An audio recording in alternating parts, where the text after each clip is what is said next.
Hello, this is Carly Miller, and I'm videoing today to show you my running record assignment that I came up with. I did not make this running record. I found it on Pinterest. So I'm going to go ahead and get started with the questions. The first question that was on the assignment was, how do I plan to implement a running record into my future classroom? After doing some research and understanding more of the concept of running records, I would like to use these on a set schedule in my classroom. I plan to implement those to be able to monitor my students and have consistent data on each of my students for the entire class. And I need my data to be consistent, so I chose a running record that could be used all year long in reading. That's the subject that I picked. So whenever I was doing my research, I typed in, like reading running records and to implement into the classroom. And I come up with this one. So let's see, there's the whole thing. But on this side, it says running records.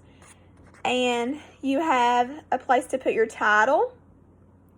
You have a place to put the grade level or the level of the book and the child's name and the date. And then here on this side, there's 120 boxes. And the 120 boxes are used to represent each word that's in your book or your story. So the star down here represents the 100th box, 100th word. So each box represents one word. This helps us to monitor how many words that the students have read, or when the child stops and pauses, like if they're confused or if they don't know a word. So you're supposed to check each box as they've read each word. So this would be a great resource to use during groups.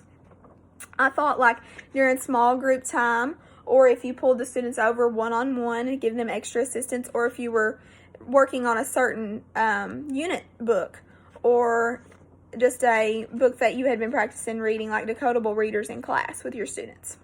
Okay, so on this side, you choose whether it's fiction or nonfiction. So if it's fiction, you have a place to for your kids to make notes about the characters, the setting, the problem solution, theme, sequence, vocabulary, predicting, making inferences and connections. So you have a 1 through 4 on that. If they mastered those things, you give them a 4. If they still need to make a few changes, you would give them like a 2 or 3. And then if they don't understand at all, they would get like a 1. Same thing, except the nonfiction side, it changes a little because it's a nonfiction book. So you're going to have the students talk about like topic, you're going to discuss main idea, details, organization, text features, vocabulary, purpose, developing questions, and making inferences. And you're able to score them on a 1 to 4 scale over here. And then your analysis at the bottom, you have a place to monitor your student progression from this analysis. And then I was planning to put these in a book and keep track of these from year to year on each individual student over the course of months. I could go back and see how they've progressed.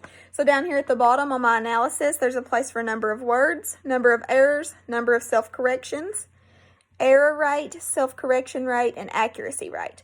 Now, I didn't know how to calculate these, so I looked that up and found out how to do a self-correction rate and made note of that, and how to do like my percentage of accuracy and the rate of that. And then for my other questions, just about the whole running record idea, was that I would, how do I implement a running record in my future classroom? I would keep data analysis folders on each individual student. I would set goals with my students as a whole class, and for each independent student to be able to make their own goals to show me what their goals are. And what I plan and hope to achieve with this running record is to help students to grow and to help each child to improve reading skills, their fluency, their errors, their comprehension. And then I chose this specific running record because it looked like a great resource to keep data on their reading progress all year. It could be used year-round. And I found it on Pinterest. It was linked from literacyspark.com from a teacher named Jessica. So I hope that this would be a resource I can use one day in my own classroom, and maybe I could share with other classmates or other people that I will be working with in the future as well. Thank you.